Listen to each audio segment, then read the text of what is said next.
Imagine planning a road trip where taking the wrong exit doesn't just mean you're lost, it means you're in danger.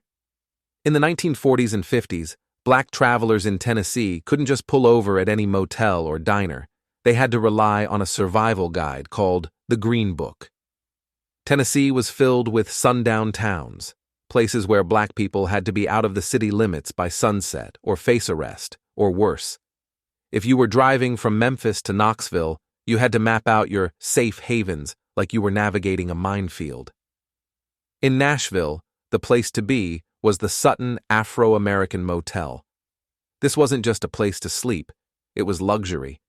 We're talking about a spot where icons like Little Richard, Duke Ellington, and Lena Horne stayed because the fancy hotels downtown wouldn't let them through the front door.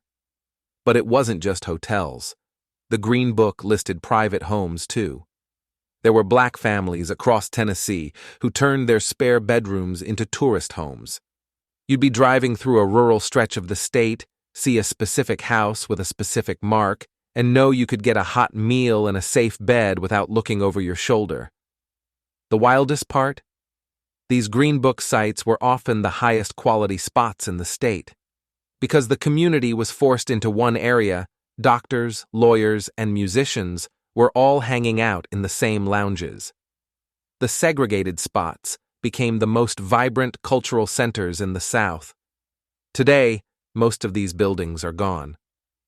When the highways were built in the 60s and 70s, they were often paved right through the middle of these Green Book neighborhoods, tearing down the very sanctuaries that kept people safe.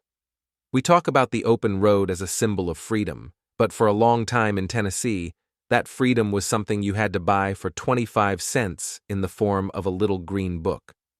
Next time you're on I-40, remember the map used to look a lot different.